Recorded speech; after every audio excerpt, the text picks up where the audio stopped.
If you correspond with Ralf on television, video, or telephone, audio, or you chat, text, or email him, you're giving him permission to duplicate it, rebroadcast it on any of the Take Your Life Back Today show broadcasts.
Yeah, beat your addiction, live free. Ralf Friedrichs is who you see.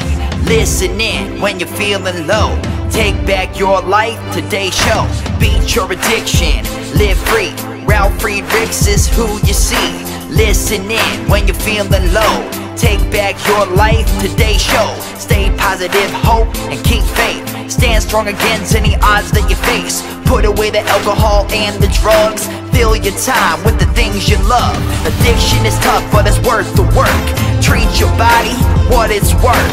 Spread positivity, inspire all. If we stand together, we will never fall. I help others see the other sides to life. A sober life, letting go of the strife. So give me a call, I can help. 1-844-4405-HELP. Homeless shelters, hospitals, jails, wherever you are. I am Ralf Friedrichs and I am here for you. 1-844-405-HELP.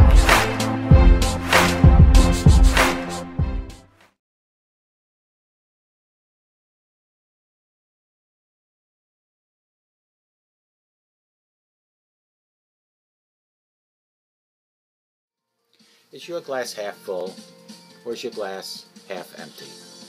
We often hear people talking about whether someone's glass is half full or half empty, which is really a metaphor for how someone views their life or the world around them. If someone is negative or pessimistic, people might regard them as seeing their glass half empty. When people view their glass as half empty, they are looking at what they don't have instead of looking what they do have in life. If someone is positive and optimistic, people would say that their glass is being half full. Half of their glass may be empty, but they choose to look at the other half. The other half that's half full. They are seeing what they have instead of what they don't have in life. Which type of person are you?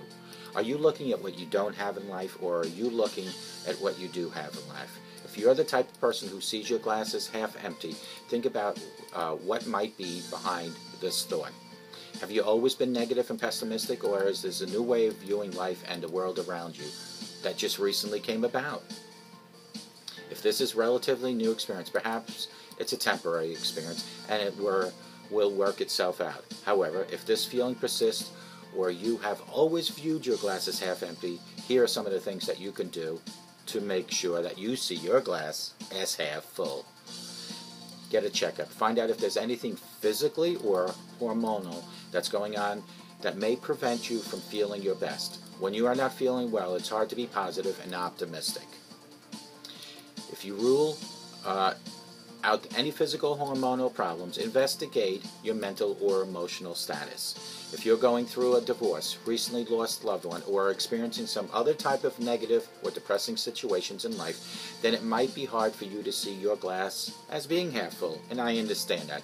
However, if there is not a specific situation or event in your life to making you feel that way, then you might want to seek counseling or therapy to work through your childhood issues or past experience that were unhappy or traumatic in some other manner. By seeing your glass as half empty, you may be experiencing some type of emptiness here in your life. Are you alone? Are you lonely, desire champion? Or are you alone from a partner? Are you unhappy with your job? Are you unhappy with your family, your partner, or your living arrangements? Do you feel disconnected from other people? Examine those areas in your life and that you perceive as being the empty part of that glass. What can you do to fill the void in these areas? For example, if you don't like your job, consider exploring other jobs that interest you. If you don't possess the knowledge or the skills to get that type of job, explore options of going back to school or getting the training you need so you can apply for those jobs that interest you. Develop a list of all those things that you can do for yourself to make that glass half full. For instance, if you like to exercise and you know that it increases your energy level and emotional well-being, then set aside a time on a regular basis to get that exercise into your daily schedule.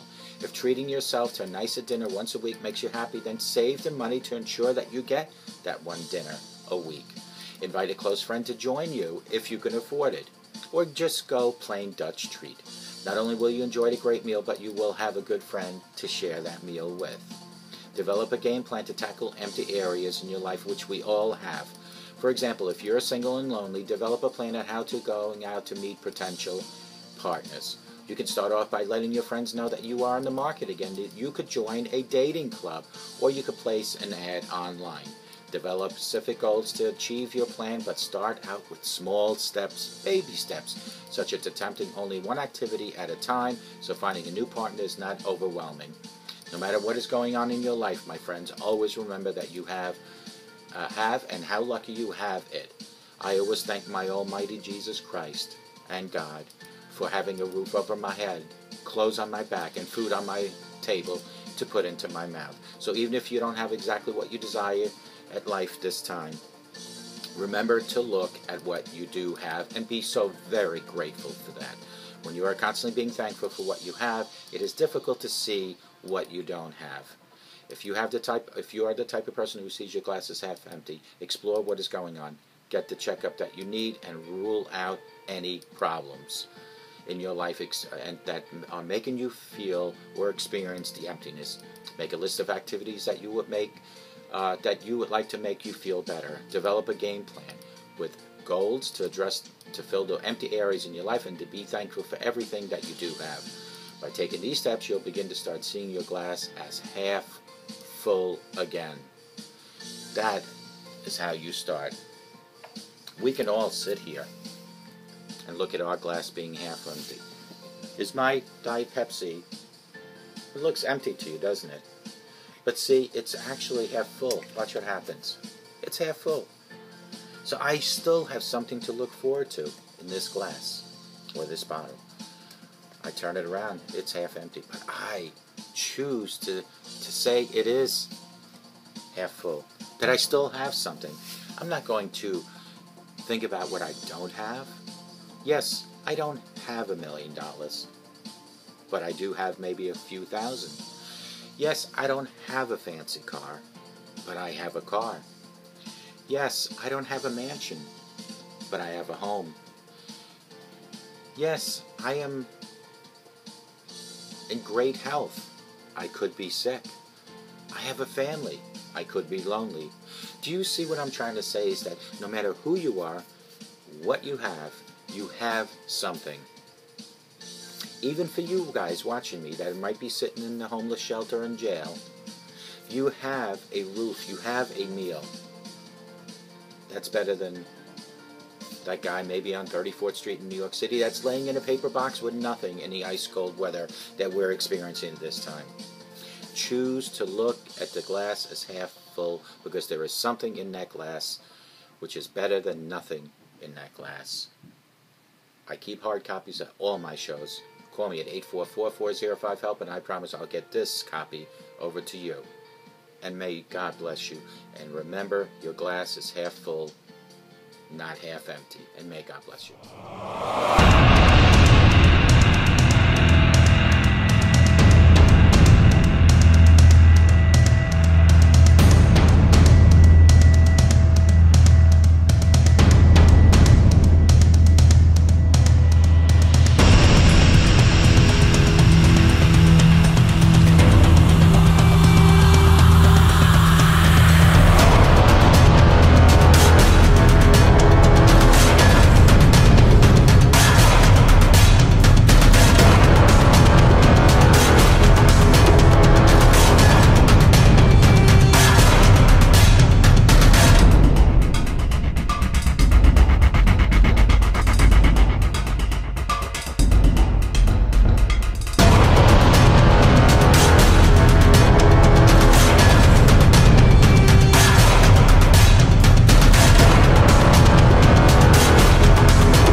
and wondered if God was really there?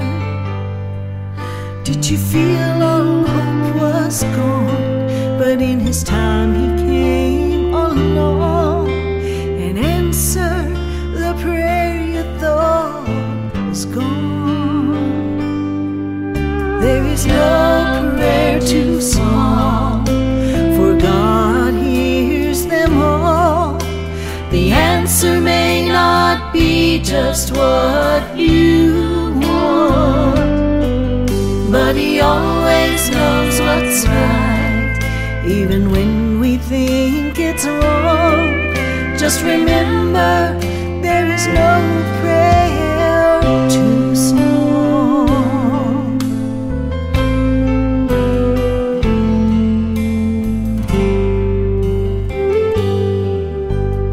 I have a ready few, will ask, you shall receive. No matter what it is, I still believe. There is no prayer too small, and even when we fall, He gives us just exactly what we need.